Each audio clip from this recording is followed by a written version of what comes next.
Welcome back to Unveiling Buddhism. In our last episode, we explored the cultural origins of Sramanas and examined how ideas and concepts not associated with Buddhism could be mistakenly attributed to the Buddha's teachings.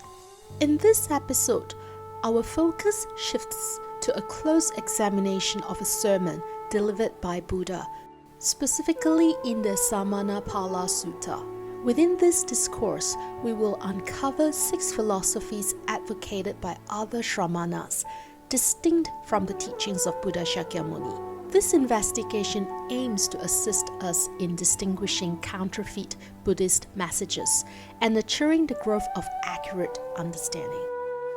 Foremost, it is essential to understand that Buddha rejected doctrines from Vedic, Brahmanic, Shaiviti, and Shaktism traditions. These doctrines center around the worship of a supreme divine being and are commonly known as Hinduism today. Buddha did not advocate the worship of a supreme divine being. In this episode, we will not be discussing Hinduism and its influence on Buddhism. Instead, let's focus on the prevalent Sramana movement during Buddha's time. As mentioned in the previous episode, these Sramana teachings had a tendency to be mistaken as Buddha's teachings. Alrighty, without further ado, let's delve into the 6 Sramana beliefs that emerged during the time of Buddha Shakyamuni. It's crucial to emphasize that these are not Buddha's teachings. Please take note of this important distinction. The first Sramana belief that Buddha never taught denies the existence of morality, immorality, right or wrong, virtues or sins in the ultimate reality. This belief asserts that there is no reward for virtuous deeds and no negative consequence from sinful deeds. Therefore, it's crucial to recognize that content of a similar nature was not taught by Buddha. There might be a misconception about the concept of emptiness in Buddhism, with some people mistakenly interpreting it as implying a lack of distinctions between right and wrong. This misunderstanding might lead to the belief that one can act without consequences. It's important to clarify that emptiness in Buddhism does not mean absolute emptiness, nor does it negate the law of karma. Even after attaining enlightenment, the Buddha continued to conscientiously observe his actions and abstained from any harmful or negative deeds. In the upcoming episodes, we will delve further into the doctrine of emptiness. However, it is essential to establish a correct understanding of Buddhist teachings to avoid misinterpretations. The second belief that Buddha never taught claims that everything, including suffering and happiness, is predestined, and there is nothing an individual can do to change their destiny. Therefore, it's crucial to recognize the content of a similar nature was not taught by Buddha. Do you think Buddha taught that everything in our lives is predetermined by our past karma and is unchangeable? Good try, but no. Inserting a Buddhist term like karma does not alter the essence of Buddha's message. Buddhism upholds the concept of free will, believing that we can improve our lives by actively engaging in virtuous actions. The third belief that Buddha never taught is the concept that there is no afterlife and everything ceases to exist upon death. This perspective stems from the idea that we are composed of compound matter and there is no existence of a soul. According to this belief, one should focus on living happily in the present without fear of retribution in the afterlife. However, it's crucial to recognize that this viewpoint is not aligned with Buddha's teachings. Buddhism, in contrast, acknowledges the cycle of limitless rebirths until reaching enlightenment. The fourth belief that Buddha never taught is the concept of an eternal soul independent of the material world. According to this belief, in the ultimate reality, no individual is committing a deed.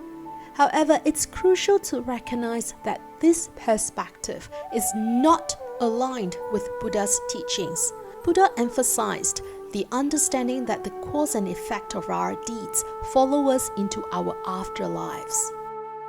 The fifth belief that Buddha never taught posits an eternal soul and suggests that this eternal soul can only be liberated by self-restraint. The Sramana system supporting this belief advocates vegetarianism as a means towards liberation. To practice absolute renunciation, their holy men are naked because they do not own any properties, including clothing. Therefore, we should know that contents of a similar nature are not Buddha's teachings. The sixth belief that is not part of Buddha's teachings asserts that ultimate truth is beyond human comprehension. Therefore, adherents refuse to form any opinion about anything. We should recognize that content of a similar nature or such an attitude towards pursuing wisdom is not taught by the Buddha. As we reflect on these six beliefs of the Sramanas, it's crucial to recognize the potential influence of foreign ideas and beliefs blending into Buddhism. As discussed in the previous episode, this blending is facilitated by the dynamic exchange of ideas among individuals.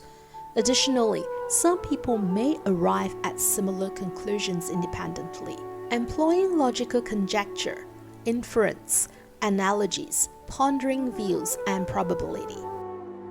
The dynamic exchange of ideas, both in ancient and modern times, has paved the way for the incorporation of non-Buddhist elements into the fabric of Buddhism. To navigate this complex landscape, it is crucial to equip ourselves with the right understanding of what Buddha did or did not teach. For example, have you ever come across the popular metaphor comparing our unenlightened mind to a drop of water returning to the vast ocean upon enlightenment? Well, this metaphor actually originated from a non-Buddhist Brahmanic teaching. In the original Brahmanic teaching, this metaphor illustrates the human soul merging with the divine soul. Now, do you notice the similarity? This example highlights how a mere change in vocabulary might lead us to believe that a concept is Buddhist, even though its origin lies outside of Buddhism. In conclusion, we do not advocate intolerance. Every individual is free to choose their beliefs or paths. However, the Buddha's teachings can be likened to a road leading to enlightenment. Any deviation from this path might mislead us away from our desired destination. Therefore, it's crucial to have the right understanding about what Buddha taught or didn't teach, if we genuinely aspire to awaken just like the Buddha. Thank you for joining us on this enlightening journey through Buddhism. We hope you found valuable insights that resonate with you. If you enjoyed this episode, don't forget to hit the like button, subscribe to our channel, and share it with those seeking wisdom. Stay tuned for more thought-provoking content on Unveiling Buddhism. Until then, may your path be filled with peace, wisdom, and compassion. If you have any questions or topics you'd like us to explore, feel free to leave them in the comments below. Wishing you a mindful and fulfilling journey ahead. See you in the next episode.